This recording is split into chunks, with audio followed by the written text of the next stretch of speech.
এই আকাশবাণী গুৱাহাটীৰ FM মহাবাহু আৰু প্ৰাগজ্যোতিষপুৰ এতিয়া কৰোনা সজাগতাৰ অনুষ্ঠান প্ৰতিৰোধ আগবঢ়াইছে মানৱ প্ৰতিম শৰ্মা আৰু পম্পী দেৱীয়ে অনুষ্ঠানটিৰ প্ৰযোজনাত সহায় কৰিছে অপূৰ্ব মালিয়ে আমি সমস্যটাকে প্ৰতিৰোধ অনুষ্ঠানলৈ আদৰণি জনালো আমি পূৰ্বৰ দৰে আজি অসমত তথাৰি অনুষ্ঠান আৰম্ভ কৰিম পম্পী হয় অসমত এতিয়ালৈকে 214 জন লোক কৰোনা ভাইৰাছৰ দ্বাৰা সংক্ৰমিত হৈছে আজি পুৱাৰ পৰা 4 জন লোক কোভিড-19ত আক্ৰান্ত হৈছে স্বাস্থ্য মন্ত্ৰী ডক্টৰ হিমন্ত বিশ্ব শৰ্মাই টুইটাৰ যোগে প্ৰকাশ কৰিছে যে আজি আক্ৰান্ত হোৱা 4 জন লোকৰ ভিতৰত 2 জন লোক শিৱসাগৰৰ তেওঁলোক জোৰহাটত কোৱাৰেণ্টাইন হৈ আছিল তেওঁলোক আৰু লখিমপুৰৰ ঢকুৱাখনাৰ এজন আৰু ওদালগুৰিৰ এজন লোক আজি কৰোনা ভাইৰাছ তেওঁলোকৰ দেহত ধৰা পৰিছে ইয়াকে লৈ বৰ্তমান চিকিৎসাধীন লোকৰ সংখ্যা অসমত 153 জন হৈছেগৈ আৰু কালিলৈকে চিকিৎসালয়ৰ পৰা ঘৰলৈ যাবলৈ দিয়া হৈছে 54 জন লোকক আৰু এতিয়ালৈকে 4 জন লোকৰ মৃত্যু হৈছে হয় আজি স্বাস্থ্য মন্ত্ৰীয়ে হয় নগাঁও ভ্ৰমণলৈ গৈছে নগাঁও জিলা তাত তেখেতৰ সৈতে আছে ৰাজ্যিক মন্ত্ৰী পীযুষ হাজৰিকা আৰু অসমৰ জলসম্পদ মন্ত্ৰী কেশৱ মহন্ত তেখেতে ক'লে নগাঁও জিলাৰ তাত চিকিৎসালয় বা আনুষংগিক বিষয় সন্দৰ্ভত তাত বুজ ল'ব হয় আৰু ভাৰতৰ তথ্য যদি দিবলৈ যাওঁ ভাৰতত যোৱা 24 ঘণ্টাত 6088 জন লোক কৰোনা ভাইৰাছৰ দ্বাৰা সংক্ৰমিত হৈছে আৰু ইয়াকে লৈ ভাৰতত মুঠ সংক্ৰমিত লোকৰ সংখ্যা 1,18,447 জন হৈছেগৈ এতিয়া ভাৰতত বিভিন্ন ৰাজ্যত চিকিৎসাধীন হৈ আছে 66333 জন লোক আৰু এতিয়ালৈকে মৃত্যু হৈছে 3583 জন লোকৰ আৰু সুস্থ হৈ উঠিছে 48534 জন লোক আটাইতকৈ বেছি কৰোনা ভাইৰাছৰ প্ৰাদুৰ্ভাৱ ঘটা মহাৰাষ্ট্ৰত এই সংখ্যাই 41000 অতিক্ৰম কৰিছে আক্ৰান্ত হোৱা লোকৰ সংখ্যাই তামিলনাডুত 13000 গুজৰাটত 12000 দিল্লীত 11000 ৰাজস্থানত 6000 মধ্যপ্ৰদেশ আৰু উত্তৰ প্ৰদেশত 5000 কৈ লোক কৰোনা ভাইৰাছৰ দ্বাৰা সংক্ৰমিত হৈছে বুলি আমি তথ্য লাভ কৰিছো এইখিনি কেন্দ্ৰীয় স্বাস্থ্য মন্ত্ৰালয়ৰ তথ্য আৰু আজি সন্ধিয়া 7 বজাত কেন্দ্ৰীয় তথ্য আৰু সম্প্ৰচাৰ মন্ত্ৰী প্ৰকাশ জাভড়েকাৰে কমিউনিটি ৰেডিঅ'ৰ হৈতে মানে কমিউনিটি ৰেডিঅ'ৰ হৈতে জড়িত ব্যক্তিৰ হৈতে সন্ধিয়া 7 বজাত তেখেতে মত বিনিময় কৰিব হয় আৰু ইয়াত এই মত বিনিময় অনুষ্ঠানত দেশৰ বিভিন্ন ঠাইৰ 290টা কমিউনিটি ৰেডিঅ' ষ্টেচনৰ প্ৰতিনিধি অংশ লোৱাৰ কথা আছে হয় আমি এই আলোচনা অব্যাহত ৰাখিম এতিয়া আমি শুনো অসমৰ গ্ৰামোন্নয়ন পঞ্চায়ত আৰু গ্ৰামোন্নয়ন বিভাগৰ মাননীয় মন্ত্ৰী শ্ৰীযুত নৱকুমাৰ দলৈ ডাঙৰীয়াৰ সৈতে হোৱা এটি সাক্ষাৎকাৰ মাননীয় মন্ত্ৰী মহোদয় আপোনাক আকাশবাণীৰ প্ৰতিৰোধ অনুষ্ঠানলৈ আদৰণি জনাইছো প্ৰথমে যদি আপুনি শ্ৰোতাসকলক জনাই লকডাউনৰ সময়ছোৱাত আপোনাৰ নেতৃত্বত পঞ্চায়ত আৰু গ্ৰামোন্নয়ন বিভাগে জনসাধাৰণক কিদৰে সহায় সহযোগিতা কৰিছে বা কৰাৰ চিন্তা চৰ্চা অব্যাহত ৰাখিছে নমস্কাৰ সমগ্ৰ বিশ্বজুৰি সন্ত্ৰাস সৃষ্টি কৰা কৰোনা ভাইৰাছৰ ভয়াৱহ সংক্ৰমণৰ পৰা ভাৰতবৰ্ষৰ জনসাধাৰণক ৰক্ষা কৰাৰ উদ্দেশ্যে মাননীয় প্ৰধানমন্ত্ৰী নৰেন্দ্ৰ মোদী ডাঙৰীয়াৰ আহ্বান মৰ্মে সমগ্ৰ দেশজুৰি চলি থকা লকডাউনৰ পৰিপ্ৰেক্ষিতত সৃষ্টি হোৱা পৰিস্থিতিত মোকাবিলা কৰিবলৈ আমাৰ মাননীয় মুখ্যমন্ত্ৰী সৰ্বানন্দ সোণোৱাল দেৱৰ দিক নিৰ্দেশনা মৰ্মে পঞ্চায়ত আৰু গ্ৰামোন্নয়ন বিভাগৰ জৰিয়তে বিভিন্ন সজাগতামূলক কাৰ্যসূচী হাতত লোৱাৰ উপৰিও এই সময়ছোৱাত আমাৰ গ্ৰাম্য দুখীয়া জনসাধাৰণক যথাসম্ভৱ সহায় আগবঢ়াবলৈ বিভিন্ন পদক্ষেপ লোৱা হৈছে ইয়াৰ ভিতৰত কোভিড-19ৰ ভয়াৱহতা আৰু ইয়াৰ পৰা ৰক্ষা পাবলৈ প্ৰতিৰোধমূলক ব্যৱস্থা যেনে সামাজিক দূৰত্ব বজাই ৰখা সাবন আৰু চেনিটাইজাৰে সঘনাই হাত ধোৱা কৰমৰ্দন অলিংগন আদিৰ পৰা বিৰত থকা দুজন ব্যক্তিৰ মাজত 1 মিটাৰ দূৰত্ব মানি চলা মাস্কৰ প্ৰয়োজনীয়তা আদি সম্পৰ্কে বিভাগৰ বিষয়া কৰ্মচাৰী আৰু অসম গ্ৰামীণ জীৱিকা অভিযানৰ কৰ্মচাৰীকে ধৰি জীৱিকা হকি পহু হকি বেংক হকি কৃষি হকি আৰু আত্মসহায়ক গোটসমূহে গ্ৰাম অঞ্চলত তৃণমূল পৰ্যায়ত সজাগতা সৃষ্টি কৰিছে আনহাতে বৰ্তমান প্ৰেক্ষাপটত অতি প্ৰয়োজনীয় বুলি বিবেচিত মাস্ক প্ৰস্তুত কৰাৰ বাবে অসম গ্ৰামীণ জীৱিকা অভিযানৰ অধীনত থকা আত্মসহায়ক গোটৰ কৰ্মশক্তিক ব্যৱহাৰ কৰা হৈছে বৰ্তমান 5628টা আত্মসহায়ক গোটৰ 11298 গৰাকী সদস্যই 61 লাখ মাস্ক প্ৰস্তুত কৰি উলিয়াইছে ইয়াৰে প্ৰায় 42 লাখ মাস্ক বিক্ৰী কৰি প্ৰায় 9.5 কোটিকে অধিক টকাৰ ব্যৱসায় কৰিবলৈ সক্ষম হোৱাৰ উপৰিও ইয়াৰ বিপৰীতে প্ৰায় 5 লাখ তা মাস্ক বিনামূলীয়াকৈ বিতৰণ কৰা হৈছে এই মিছনত যোগ দি নিজৰ জীৱিকা অৰ্জনৰ মাধ্যমেৰে দেশৰো প্ৰয়োজন দেশ প্ৰেমৰ নিৰ্দৰ্শন দেখুৱাবলৈ সকলো গোটকে আমি উৎসাহ যোগাই আহিছো বৰ্তমান মাস্কৰ নিশ্চিত চাহিদা থকাৰ সত্ত্বেও বিভাগৰ তৰফৰ পৰাও এখন বজাৰৰ সুবিধা দিয়াৰ উদ্দেশ্যে আমাৰ ৰাজ্যৰ প্ৰায় 2200খন গাঁও পঞ্চায়তত 2000কৈ মাস্ক ক্ৰয়ৰ বাবে নিৰ্দেশনা দিয়া হৈছে। ইয়াৰ দ্বাৰা এফালে আমি আত্মসহায়ক গোটসমূহৰ জীৱিকা অৰ্জনত সহায় কৰিব বিচাৰিছোঁ আৰু আনফালে MGMৰেগাৰ শ্ৰমিকসকলক বিনামূলীয়াকৈ মাস্ক প্ৰদানেৰে সহায় দিব বিচাৰিছোঁ। বিভিন্ন ঠাইত মাস্কৰ বিপণী ব্যৱহাৰ কৰি জনসাধাৰণে যাতে সহজতে দীৰ্ঘদিন ব্যৱহাৰযোগ্য মাস্ক ক্ৰয় কৰিব পাৰে তাৰ ব্যৱস্থা কৰা হৈছে। ইয়াৰ উপৰিও আত্মসহায়ক গোটৰ প্ৰায় ৭৪,২৬০ গৰাকী সদস্যই লকডাউনৰ সময়ছোৱাত নিজে উৎপাদন কৰা খাদ্য সামগ্ৰী বিক্ৰীৰ জৰিয়তে প্ৰায় ৮ কোটি টকাৰ ব্যৱসায় কৰি নিজে লাভান্বিত হোৱাৰ লগতে লকডাউনৰ প্ৰতিকূল পৰিস্থিতিত জনসাধাৰণক নিজৰ ঘৰৰ দুৱাৰমুখতে লাগতিয়াল সামগ্ৰী পোৱাৰ সুনিশ্চিত কৰিছে। দুখীয়া পৰিয়ালসকলক এই সংকট কালত সহায় কৰাৰ অৰ্থে প্ৰধানমন্ত্ৰী গৰীব কল্যাণ যোজনাৰ অধীনত ঘোষণা কৰা ১,০০০ টকীয়া অৰ্থ সাহায্যৰ প্ৰথম কিস্তিৰ ৫০০ টকাকৈ ৰাষ্ট্ৰীয় সামাজিক সাহায্য আঁচনিৰ অধীনত বৃদ্ধ বিধৱা আৰু বিশেষভাৱে সক্ষম লোকৰ বাবে থকা পেঞ্চন আঁচনিত প্ৰায় ৮.৫ লাখ গৰাকী হিতাধিকাৰীক তেওঁলোকৰ বেংক একাউণ্টত পোনপটীয়াকৈ প্ৰদান কৰা হৈছে। অসমৰ 2200খন গাঁও পঞ্চায়তত খাদ্য সুৰক্ষা কাৰ্ড নথকা দুখীয়া পৰিয়ালসমূহক কিছু সকাহ দিবলৈ চতুৰ্থ বিত্তীয় আয়োগৰ পুঁজিৰে ১,০০০ টকাকৈ নগদ ধন প্ৰদান কৰা হৈছে আৰু বৰ্তমানলৈকে প্ৰায় 4,16,৫৭১টা পৰিয়াললৈ ইয়াৰ দ্বাৰা উপকৃত হৈছে। আনহাতে ৰাষ্ট্ৰীয় বিধৱা পেঞ্চনৰ পৰা বাদ পৰি যোৱা বিধৱা মহিলাসকলক মাহে ৩০০ টকাকৈ পেঞ্চন দিয়াৰ অৰ্থে নতুনকৈ ইন্দিৰা মিৰি সাৰ্বজনীন বিধৱা পেঞ্চন আঁচনিখন যোৱা ৩ এপ্ৰিলত মুকলি কৰি প্ৰায় ১,৪৩,০০০ গৰাকী ১৮ বছৰৰ পৰা ৫৯ বছৰ বয়সৰ বিধৱা মহিলাক কিছু সকাহ দিয়াৰ অৰ্থে এপ্ৰিলৰ পৰা জুন মাহলৈকে একেলগে ৪ মাহৰ পেঞ্চন ১,২০০ টকাকৈ আদায় দিয়া হৈছে। আপুনি যথেষ্টখিনি তথ্য আমাক জনালে। মই পুনৰ জানিব বিচাৰিছোঁ মাননীয় মন্ত্ৰী মহোদয় যে এতিয়া গ্ৰামোন্নয়ন বিভাগৰ আঁচনিসমূহৰ কাম পুনৰ আৰম্ভ হৈছে নেকি আৰু লগতে এই MGNৰেগাৰ কামসমূহ বৰ্তমান কি পৰ্যায়ত আছে এই বিষয়ে হয়, ভাৰত চৰকাৰৰ নিৰ্দেশনা অনুসৰি ইতিমধ্যে আমাৰ ৰাজ্যখনতো প্ৰয়োজনীয় সামাজিক দূৰত্ব নীতি নিয়ম মানি চলি আৰু পৰিষ্কাৰ পৰিচ্ছন্ন বজাই ৰাখি MGMৰেগা প্ৰধানমন্ত্ৰী আৱাস যোজনা গ্ৰামীণ আৰু চতুৰ্থ বিত্তীয় আয়োগৰ পুঁজিৰ অধীনত কাম আৰম্ভ কৰা হৈছে। MGMৰেগাৰ ক্ষেত্ৰত জলসিঞ্চন আৰু জল সংৰক্ষণ প্ৰকল্পৰ ওপৰত অধিক গুৰুত্ব দিয়াৰ উপৰিও ব্যক্তিগত সম্পদ সৃষ্টিত বিশেষ গুৰুত্ব দিয়া হৈছে যাতে ইয়াৰ জৰিয়তে দুখীয়া পৰিয়ালক একোটি জীৱিকা আৰু সুৰক্ষা প্ৰদান কৰি বৰ্তমান প্ৰতিকূল পৰিস্থিতিৰ মোকাবিলা কৰাৰ লগতে ভৱিষ্যত সহায়ক হয়। ইয়াৰ ভিতৰত ভূমি উন্নয়ন প্ৰকল্প, শস্য উদ্যান, ৰেচন শিল্পকে ধৰি গছপুলি ৰোপণ, পশুপালনৰ গৃহ নিৰ্মাণ, সংহত মৎস্য উৎপাদন পুখুৰী, ক্ষুদ্ৰ জলসিঞ্চন প্ৰকল্প, কেঁচুসাৰ প্ৰকল্প, শৌচাগাৰ আদি বিশেষ গুৰুত্ব দিয়া হৈছে। এনেদৰে লকডাউন শিথিল কৰাৰ পিছত এতিয়ালৈকে 4,35,000 পৰিয়ালক মজুৰি ভিত্তিক কাম দিয়া হৈছে আৰু 18,42,000 কৰ্মদিন সৃষ্টি কৰা হৈছে। ইয়াৰ বাবে সময়মতে মজুৰি প্ৰদানৰো ব্যৱস্থা কৰা হৈছে। এই সময়ছোৱাত প্ৰায় 41 কোটি টকাৰ মজুৰি দিয়া হৈছে। আনহাতে চতুৰ্থ বিত্তীয় আয়োগৰ অধীনত গ্ৰাম পঞ্চায়তসমূহত বৰ্তমানে জমা হৈ থকা ধনসমূহকো অতি সোনকালে ব্যয় কৰাৰ পৰিকল্পনা হাতত লোৱা হৈছে আৰু আমি প্ৰায় এই পুঁজিসমূহ ৩ মাহৰ ভিতৰত ব্যৱহাৰ কৰিবলৈ নিৰ্দেশ দিয়া হৈছে। তদুপৰি লকডাউন শিথিল কৰাৰ পিছত প্ৰধানমন্ত্ৰী আৱাস যোজনা গ্ৰামীণৰ অধীনত আৱাসগৃহ নিৰ্মাণৰ কাম পুনৰ আৰম্ভ কৰি বৰ্তমানলৈকে 11,109টা ঘৰ সম্পূৰ্ণ কৰা হৈছে। এনে ঘৰ নিৰ্মাণ কৰোঁতে হিতাধিকাৰীসকলে নিজৰ ঘৰ নিৰ্মাণ কাৰ্যত শ্ৰমদান কৰি MGMৰেগাৰ অধীনত লাভ কৰিবলগীয়া ৯৫ দিনৰ মজুৰি প্ৰদানৰ ক্ষেত্ৰতো আমি গুৰুত্ব প্ৰদান কৰিছোঁ যাতে এই প্ৰাপ্য মজুৰি তেওঁলোকে সময়মতে লাভ কৰে। আৰু এতিয়া আমি আপোনাৰ পৰা জানিব বিচাৰিছোঁ যে ভাৰত চৰকাৰে যিটো আত্মনিৰ্ভৰশীল ভাৰত আঁচনিৰ কথা কৈছে, এতিয়া বহিঃৰাজ্যৰ পৰা যিসকল অসমৰ যুৱক যুৱতী উভতি আহিছে নিজ ৰাজ্যলৈ, গতিকে তেওঁলোকক কিদৰে সহায় কৰাৰ পৰিকল্পনা গ্ৰহণ কৰিছে বা তেওঁলোকৰ বাবে নিয়োগ সৃষ্টিৰ কিদৰে ব্যৱস্থা আছে ৰাজ্যখনৰ, এই বিষয়ে জনাব নেকি? হয়, আমি এই ক্ষেত্ৰত বিশেষ গুৰুত্ব দিছোঁ। ৰাজ্যৰ বাহিৰৰ পৰা নিজৰ গাঁৱলৈ ঘূৰি অহা এই শ্ৰমিকসকলক জব কাৰ্ড প্ৰদানেৰে MGMৰেগাৰ অধীনত মজুৰি ভিত্তিক কৰ্মসংস্থাপন দিবলৈ আমি নিৰ্দেশ জাৰি কৰিছোঁ আৰু ইয়াৰ বাবে আমি সজাগতা আনিবলৈ যত্ন কৰিছোঁ। আপোনালোকে নিশ্চয় মনত ৰাখিছে আমি বাতৰি কাকত, ছ'চিয়েল মিডিয়া আদিৰ জৰিয়তে এই সম্পৰ্কে প্ৰচাৰ চলাইছোঁ। আজি আকাশবাণীৰ জৰিয়তে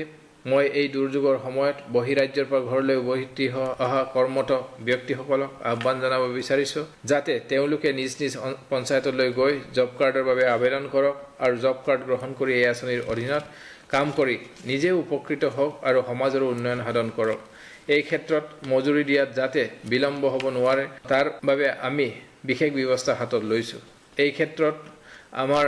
বিভাগৰ বিষয়া কৰ্মচাৰীসকলে যথেষ্ট নিষ্ঠাৰে কাম কৰি আছে যদিও তেওঁলোকক অধিক সজাগ কৰাৰ অৰ্থে আমি নিজেই জিলাই গৈ লকডাউনৰ কিছু নিয়ম মানি পৰ্যালোচনা সভা অনুষ্ঠিত কৰি কাম কাজৰ বুজ লৈ আছোঁ। এই ক্ষেত্ৰত আমাৰ মাননীয় মুখ্যমন্ত্ৰী ডাঙৰীয়াই বিশেষ তৎপৰতা গ্ৰহণ কৰি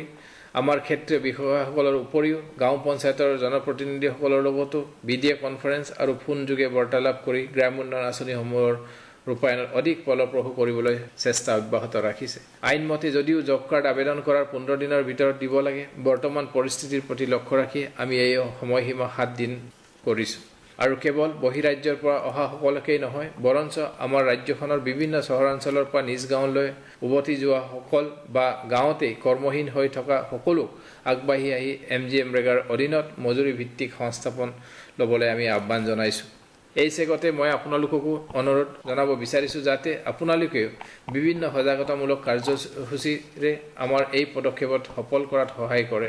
এইখিনিতে উল্লেখ কৰিব বিচাৰিছোঁ যে আইনমতে জব কাৰ্ডৰ অধীনত একোটা পৰিয়ালক আমি 100 দিনৰ অধিক কাম দিব নোৱাৰোঁ। এই 100 দিন কাম কৰিবলৈ তেওঁলোকে নিজে পঞ্চায়তত আবেদন কৰিব লাগে, কিন্তু বেছিভাগ ক্ষেত্ৰতে জব কাৰ্ড থকা পৰিয়ালসকলে 100 দিন কাম কৰিবলৈ আগ্ৰহী নহয়। অৱশ্যে ইয়াৰ এটা কাৰণ মজুৰিৰ পৰিমাণো আছিল, কিন্তু পূৰ্বৰ 193 টকাৰ পৰা এতিয়া 213 টকালৈ মজুৰি বৃদ্ধি কৰা হৈছে। গতিকে আপোনালোকেও এই ক্ষেত্ৰত কিছু সজাগতা সৃষ্টি কৰক যাতে সকলোৱে অন্ততঃ তেওঁলোকৰ প্ৰাপ্য 100 দিনৰ কৰ্মসংস্থাপন ল'বলৈ আগবাঢ়ি আহে। এনেদৰে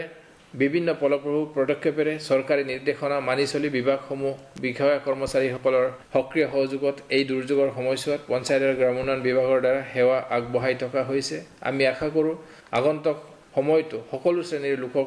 সক্ৰিয় সহযোগিতাৰে আমি এই প্ৰতিকূল পৰিস্থিতিত মোকাবিলা কৰিবলৈ সক্ষম হ'ম আৰু এই দুৰ্যোগৰ সময়ত অসমৰ অৰ্থনৈতিক ভেটি ধৰি ৰখাৰ ক্ষেত্ৰত পঞ্চায়ত আৰু গ্ৰাম উন্নয়ন বিভাগে আগশাৰীৰ যুদ্ধৰ ভূমিকা গ্ৰহণ কৰিবলৈ সক্ষম হ'ব। মাননীয় মন্ত্ৰী মহোদয়, যে কিছুদিন পূৰ্বৰ যিটো 1000 টকীয়া ধন প্ৰদানৰ যিটো আঁচনি আপোনালোকে গ্ৰহণ কৰিছিলে, এই ক্ষেত্ৰত কিছু ঠাইত দুৰ্নীতি হোৱাৰ অভিযোগ উত্থাপিত হৈছিলে। গতিকে এই ক্ষেত্ৰত আপুনি কি হিতাধিকাৰীসকলক বাৰ্তা দিব বিচাৰিব? আমি লকডাউনৰ দ্বিতীয় পৰ্যায়ত মাননীয় মুখ্যমন্ত্ৰী ডাঙৰীয়াৰ নিৰ্দেশ মৰ্মে পঞ্চায়ত আৰু গ্ৰাম উন্নয়ন বিভাগে চতুৰ্থ বিত্তীয় আয়োগৰ পুঁজিৰে আমি গ্ৰাম অঞ্চলত থকা অতিকে দুৰ্বল পৰিয়ালসমূহ, যিসমূহ পৰিয়ালৰ ৰেচন কাৰ্ড নথকা পৰিয়ালসমূহক আমি যিসমূহ পঞ্চায়তত 5000তকৈ তলৰ জনসংখ্যা থকা পঞ্চায়তসমূহত 150 পৰিয়াললৈকে আৰু 5000 পৰা 10000 জনসংখ্যা থকা পঞ্চায়তসমূহলৈ 200 পৰিয়াললৈ আৰু 10000 ওপৰত থকা জনসংখ্যা পঞ্চায়তলৈ 250 পৰিয়ালক আমি দিয়াৰ বাবে এনেধৰণৰ এই আঁচনিখন লোৱা ব্যৱস্থা গ্ৰহণ কৰা হৈছে আৰু এই আঁচনিখনৰ দ্বাৰা প্ৰায় 4.5 লাখতকৈ অধিক পৰিয়াল উপকৃত হ'বলৈ সক্ষম হৈছে। কিন্তু দুৰ্ভাগ্যবশতঃ আমাৰ বিভাগৰ সকলো বিষয়া কৰ্মচাৰীসকল নিষ্ঠাৰে কাম কৰি থকাৰ সময়তে কিছু কৰ্মচাৰীৰ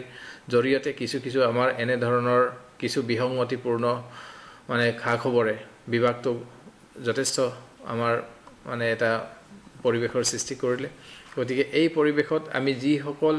এনেধৰণৰ বিষয়া কৰ্মচাৰীয়ে এই ধনখিনি হিতাধিকাৰীক দিয়াৰ ক্ষেত্ৰত কিছু অনিয়ম সৃষ্টি কৰিলে, য'ত আমি এনেধৰণৰ অভিযোগ পালোঁ তৎক্ষণিকভাৱে আমি বলবৎ হোৱাকৈ তেখেতলোকক ব্যৱস্থা গ্ৰহণ কৰিছোঁ আৰু ইতিমধ্যে নগাঁৱত আমি তৎকালীনভাৱে এজন BDOৰ লগতে 2জন পঞ্চায়ত সচিবক নিলম্বনৰ ব্যৱস্থা গ্ৰহণ কৰিছোঁ আৰু দুদিন পূৰ্বে ইতিমধ্যে আপোনালোকে জানে ছয়গাঁৱতো এনেধৰণৰ আমাৰ BDO এগৰাকী পঞ্চায়ত সচিব আৰু নিৰ্বাচিত ৱাৰ্ড মেম্বাৰক ইতিমধ্যে পুলিচে কায়ত্ব কৰিছে আৰু য'ত এনেধৰণৰ অভিযোগ প্ৰতি অভিযোগ পাইছোঁ তাত তদন্তৰ ব্যৱস্থা গ্ৰহণ কৰিছোঁ আৰু আমি কোনো কাৰণতে এনেধৰণৰ দুখীয়া ৰাইজৰ বাবে গ্ৰহণ কৰা আঁচনিসমূহক এনেধৰণৰ অপব্যয় কৰিলে তাৰ কাৰণে আমি ৰেহাই দিয়া নহয়। আৰু আমি বিশেষকৈ আপোনালোকৰ আমি আকাশবাণীৰ জৰিয়তে আজি আমি আহ্বান জনাব খুজিছোঁ, যিহেতুকে গোটেই পঞ্চায়ত গ্ৰাম উন্নয়নৰ বিভাগৰ আঁচনিসমূহ গ্ৰাম্য অঞ্চলৰ অন্তৰ্গাঁথনিৰ লগতে দুখীয়া ৰাইজৰ সকাহ দিয়াৰ নিমিত্তে আঁচনিসমূহ ৰূপায়ণ কৰা হৈছে, যাতে এই কামখিনি কৰোঁতে আমাৰ বিভাগৰ বিষয়া কৰ্মচাৰীসকলে খুব নিষ্ঠাৰে কৰে আৰু তাৰে লগতে আমি জনসাধাৰণৰ লগতে আমি সংবাদ মাধ্যমৰ বন্ধুসকলকো আমি আহ্বান জনাব খুজিছোঁ যাতে এনেধৰণৰ আঁচনি ৰূপায়ণৰ সজাগতামূলক আৰু গঠনমূলকভাৱে যাতে কথাবিলাক আমাক পৰামৰ্শ আগবঢ়ায় আৰু আমিও বিভাগৰ ফালৰ পৰা যাতে এনেধৰণৰ পৰিৱেশ নহয় আমি বিষয়া কৰ্মচাৰীসকলক আহ্বান জনাইছোঁ। হয় মাননীয় মন্ত্ৰী মহোদয় আপুনি আকাশবাণীক সময় দিল তাৰ বাবে অশেষ ধন্যবাদ ধন্যবাদ এয়া আছিল অসম চৰকাৰৰ পঞ্চায়ত আৰু গ্ৰাম উন্নয়ন মন্ত্ৰী শ্ৰীযুত নৱ কুমাৰ দলে ডাঙৰীয়া তেখেতে এই সময়ছোৱাত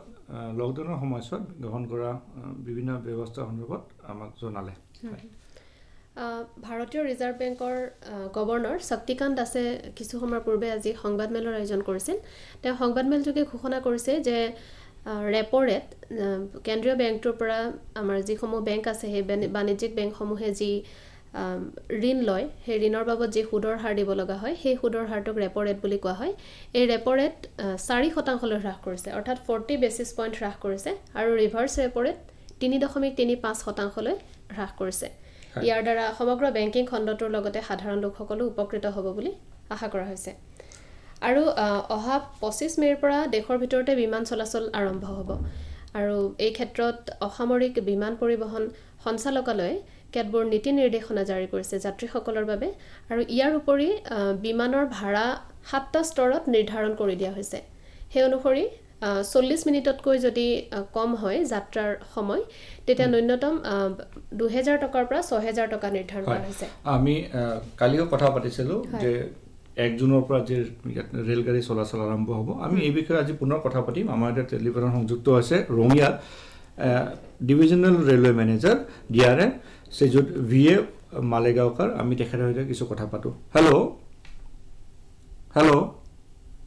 हाँ नमस्कार हाँ जी सर नमस्कार आपका इस प्रतिरोध कार्यक्रम में फिर से स्वागत है मैं डीआरएम साहब पहले मैं यह आपसे जानना चाहूँगा कि 1 जून से जो विशेष रेलगाड़ी की सेवाएं शुरू होगी उसमें जो यात्री होंगे उनके लिए क्या सुविधा होगी और उन लोग के लिए क्या सुविधा नहीं भी होगी ये आप बताइए पहले जी एक तो 1 जून से जो स्पेशल गाड़ियां शुरू होनी है उसमें गुवाहाटी से लोकमान्य तिलक टर्मिनस जाने वाली गाड़ी और डिब्रूगढ़ से नई दिल्ली जाने वाली ब्रह्मपुत्र मेल ये 2 गाड़ियों का समावेश है तो इनके यात्री अपना टिकट बुकिंग जो है ये IRCTC के वेबसाइट पे जाके भी कर सकते हैं और आज से जो भी PRS खुले हैं NF रेलवे के वहाँ PRS काउंटर पर जाकर भी कर सकते हैं जैसे कि रंगिया मंडल में रंगिया स्टेशन पर और न्यू बोंगईगांव स्टेशन पर PRS का एक काउंटर आज सवेरे 8 बजे से कार्यान्वित किया गया है वहां पर ये टिकट लिए जा सकते हैं इन गाड़ियों में सिर्फ आरक्षित टिकट धारकों ही प्रवेश मिलेगा उनको मास्क पहनना अनिवार्य होगा गाड़ी में कोई भी लिनन या पर्दे इस तरह की व्यवस्था नहीं होगी यात्रियों को अपनी चादर वगैरह इस तरह की चीजें अपने साथ लानी पड़ेगी और जो सोशल डिस्टेंसिंग के और सैनिटाइजेशन के जो मापदंड है उनका पालन करना पड़ेगा और स्टेशन पर आते समय और स्टेशन से निकलते समय उनकी थर्मल स्क्रीनिंग भी की जाएगी क्या उनको बुखार है या कोई और लक्षण है ये देखा जाएगा यात्रियों के पास आरोग्य सेतु ऐप भी डाउनलोड करके होना चाहिए ताकि वो अपने आप अपनी स्थिति भी देख सकते हैं अपने इर्द गिर्द भी कोई कोविड का पेशेंट है या नहीं है वो भी वो देख सकते हैं तो ये सारी चीजों के साथ अभी इन गाड़ियों में यात्रा की जा सकती है जी और जैसे टिकट कंफर्मेशन की हो या मतलब कौन लोग इसमें सवारी कर सकते हैं जिनके पास टिकट कंफर्म हो या वेटिंग लिस्ट वाले भी लोग आ सकते हैं इस पे थोड़ा बताइए वेटिंग लिस्ट वाले टिकटों का इसमें कोई प्रावधान नहीं है और ना ही गाड़ी में एन रूट किसी बर्थ की अलॉटमेंट करने का प्रावधान है ये सिर्फ कंफर्म टिकट धारकों के लिए ही ये गाड़ियां अभी चलाई जाएगी जी और ये यात्रा के दौरान खान पान की व्यवस्था पेंट्री कार वगैरह की सुविधा मुहैया कराया जाएगा कि ये भी मतलब यात्री को खुद से करना होगा घर से लेके आना होगा इसमें जिस गाड़ी में पेंट्री कार है उसमें पेमेंट बेसिस पे कुछ खाने पीने की चीजें मिल सकती है लेकिन उसमें मील में मतलब मील चार्ज जो है जो इन टिकटों में डायरेक्टली नहीं होगा जी जी आपने काफ़ी अच्छी जानकारी दी जयराम साहब इसके लिए आपका बहुत बहुत शुक्रिया थैंक यू গতিকে আমি আজি অধিক তথ্য লাভ কৰিলোঁ যে ইয়াত ৱেটিং লিষ্টৰ কোনো ব্যৱস্থা নাথাকিব আৰু যাত্ৰীসকলে মাস্ক পৰিধান কৰিব লাগিব আৰোগ্য সেতু এপ মোবাইলত ডাউনলোড কৰিব লাগিব যিদৰে বিমান যাত্ৰীৰ বাবেও নিষেধাজ্ঞা মানে নিৰ্দেশনা দিয়া হৈছে একেখিনি বিষয়ে ইয়াৰ ৰেলৱেৰ বাবেও নিৰ্দেশনা জাৰি কৰিছে যে আৰোগ্য হেতু লাগিব মাস্ক পিন্ধিব লাগিব সোশ্যাল ডিষ্টেন্সিং থাকিব লাগিব আৰু আজি নতুন বিষয় যি সংযুক্ত হ'ল যে যোৱা নিশাৰ এই নিৰ্দেশনা আছিলে PRS বুলি কৈছে য'ত কাউণ্টাৰত ইয়াত ৰঙিয়াৰ অধীনত ৰঙিয়াত হৈছে ইয়াত নিউ বঙাইগাঁৱত আছে আৰু গুৱাহাটীতো আছে এটা কাউণ্টাৰৰ পৰা টিকট বুক কৰিব পাৰিব তাৰ উপৰি অনলাইন ব্যৱস্থা আছে এই বিষয়ে আমি কালিও শ্ৰোতাসকলক জনাইছিলোঁ হয় অনলাইন যোগে যিসকলৰ টিকট কৰিবলৈ অসুবিধা হয় তেওঁলোকে কাউণ্টাৰত গৈ টিকট কৰিব পাৰিব আৰু এইখিনিতে এটা সুৰা সন্দৰ্ভত এটা তথ্য দিব বিচাৰিছোঁ যে সুৰা সেৱন কৰিলে COVID-19 ৰোধ কৰিব পাৰি নেকি এনেকুৱা ধৰণৰ এটা কথা প্ৰচলিত হৈ আছিল আৰু চিকিৎসা বিশেষজ্ঞৰ যিসকলে কি কয় এই সন্দৰ্ভত মই ক'ব বিচাৰিছোঁ আচলতে সুৰা সেৱন কৰিলে কোনো ধৰণৰ ৰোগ প্ৰতিৰোধ কৰিব নোৱাৰি COVID-19 টো দূৰৰে কথা আৰু আচলতে সুৰা সেৱন কৰিলে আপোনাৰ ইমিউনিটি যেটো ৰোগ প্ৰতিৰোধ ক্ষমতা হ্ৰাসে পায় বুলি কোৱা হৈছে চিকিৎসা বিশেষজ্ঞসকলে কোৱা কথা এখিনি আৰু সুৰা সেৱন কৰা লোকসকল COVID-19ত আক্ৰান্ত হোৱাৰ আশংকা অধিক বুলিহে কৈছে যেহেতু ইমিউনিটি হ্ৰাস পায় সেই কাৰণে আৰু সুৰা সেৱন কৰিলে অন্যান্য স্বাস্থ্যজনিত বেলেগ সমস্যাও হ'ব পাৰে সেয়েহে এনেকুৱা ধৰণৰ নিচাজাতীয় সামগ্ৰী সেৱন কৰাৰ পৰা বিৰত থকাই মংগল সকলোৰে বাবে আৰু বন্দে ভাৰত অভিযান কাৰ্যসূচী অব্যাহত আছে আজিও বিমানযোগে ভাৰতৰ যিসকল লোক বিভিন্ন দেশত আবদ্ধ হৈ আছে সেই লোকসকলক অনাৰ ব্যৱস্থা কৰা হৈছে আজি মাস্কাট দোহা ৰিয়াদ বাহৰেইন ডুবাই আদিৰ পৰা 7খন বিমানেৰে প্ৰায় 1000 লোকক অনা হ'ব ভাৰতলৈ উভতাই অনা হ'ব ওমানৰ পৰা অনা হ'ব কান্নুৰলৈ ডুবাইৰ পৰা শ্ৰীনগৰ আৰু হায়দৰাবাদলৈ দুখন বিমান আহিব ডুবাইৰ পৰা শ্ৰীনগৰলৈ আহিবলগীয়া বিমানখনত 150 জনৰো অধিক যাত্ৰী থাকিব আমি এই আজি অনুষ্ঠানৰ মাজতে শ্ৰোতাসকলক জনাবলৈ বিচাৰিছোঁ কাইলৈ আমি পূৰ্বৰ দৰে নিশা 9:30 বজাৰ পৰা দৃষ্টিপাত অনুষ্ঠান প্ৰচাৰ কৰিম কিন্তু শেহতীয়া পৰিস্থিতিৰ প্ৰতি লক্ষ্য ৰাখি আমি ফোন ইন দৃষ্টিপাত অৰ্থাৎ আমি ষ্টুডিঅ'লৈ কোনো আমাৰ সমল ব্যক্তিক আমন্ত্ৰণ নজনাওঁ আমি ইয়া ফোন যোগে অনুষ্ঠান প্ৰচাৰ কৰিম কাইলৈ আমাৰ প্ৰধানকৈ বিষয় হ'ব এই লকডাউনৰ সময়ছোৱাত নিয়োগৰ সম্ভাৱনা কিদৰে আছে বা কি ব্যৱস্থাৰে নিয়োগৰ সম্ভাৱনা গঢ়ি তুলিব পাৰি আমি এই বিষয়ে কথা পাতিম তাৰ উপৰি পুনৰ জনাবলৈ বিচাৰিছোঁ দেওবাৰে সন্ধিয়া 7:45 আমি আকাশবাণী গুৱাহাটী কেন্দ্ৰৰ বাতৰি বিভাগ মাইগাঁও আছাম আৰু সাংস্কৃতিক সঞ্চালকালয়ৰ সহযোগিতাত আমি প্ৰজ্ঞা অসম কুইজ প্ৰচাৰ কৰিম হয় আৰু এই কুইজতে আমাৰ পূৰ্বৰ কুইজৰ ফলাফলসমূহো আপোনালোকে শুনিবলৈ পাব সেয়েহে আমাৰ 7:45 অনুষ্ঠানটো শুনিবলৈ নাপাহৰিব তাতে আপোনালোকে কুইজত অংশগ্ৰহণ কৰিব পাৰিব এইখিনিতে এটা কথা মোৰ মনলৈ আহিছে যে ঈদ আহি আছে এতিয়া ইছলাম ধৰ্মাৱলম্বী লোকসকলৰ ঈদ কেনেকৈ পালন কৰিব এই সন্দৰ্ভত ইউনাইটেড আৰব এমিৰেটছ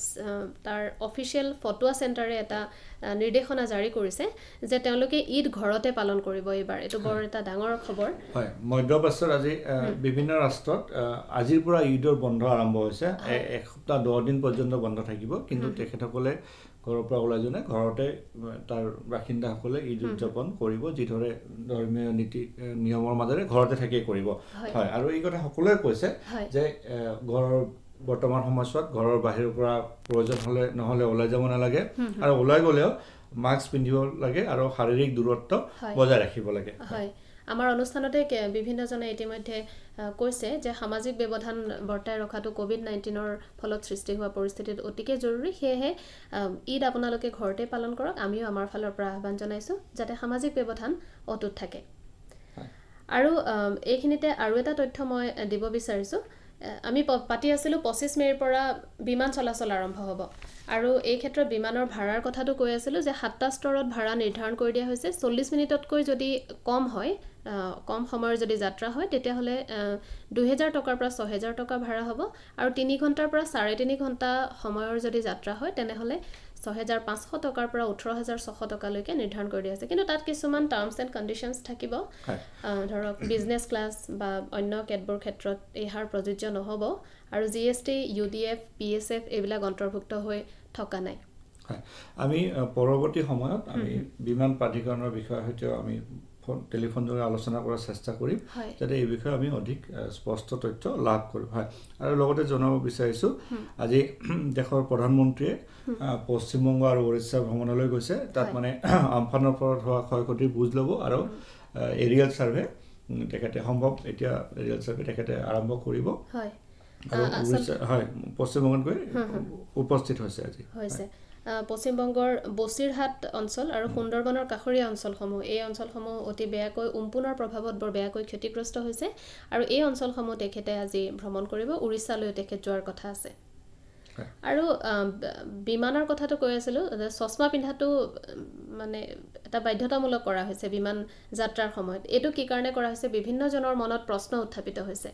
আৰু এই ক্ষেত্ৰত আমি চিকিৎসা বিশেষজ্ঞৰ লগত কথা পাতিছিলোঁ আৰু তেওঁলোকে কৈছে যে এতিয়ালৈকে কৰোনা ভাইৰাছৰ সংক্ৰমণ চকু নাক বা মুখেৰে এই ভাইৰাছ প্ৰৱেশ কৰে বুলি ইতিমধ্যে প্ৰমাণিত হৈছে আৰু সেই কাৰণে অসামৰিক বিমান পৰিবহণ মন্ত্ৰালয়ে এই ক্ষেত্ৰত চশমা পৰিধান কৰিবলৈ কৈছে আমাৰ হাতে এটা টেলিফোনৰ সংযুক্ত আছে আমাৰ মৰিগাঁৱৰ সংবাদদাতা ডালিম ফুকন আমি তেখেতৰ সৈতে কিছু কথা পাতোঁ হেল্ল' হয় নমস্কাৰ হয় নমস্কাৰ বৰ্তমান আপোনালোকৰ জিলাখনত কোৱাৰেণ্টাইনৰ ব্যৱস্থা কিদৰে গ্ৰহণ কৰা হৈছে বা কিমান ব্যক্তি কোৱাৰেণ্টাইনত আছে এই সন্দৰ্ভত চমুকৈ জনাব নেকি হয় আমাৰ বিশেষকৈ লাহৰীঘাট আৰু মৈৰাবাৰী আৰু মৰিগাঁও নগৰত মুঠ বাহিৰৰ পৰা অহা এতিয়ালৈকে প্ৰায় 239 জন এওঁলোকৰ আছে বুলি জিলা স্বাস্থ্য বিভাগৰ পৰা জনাইছিলে আৰু এতিয়ালৈকে 139 জনৰ চেম্পল চেক কৰি মানে পৰীক্ষা কৰি পেলাই নিগেটিভ পোৱা হৈছে আৰু স্বাস্থ্য বিভাগৰ জৰিয়তে মানে ডোৰ টু ডোৰ ঘৰে ঘৰে গৈ যিটো কমিউনিটি ছাৰ্ভেইলেন্স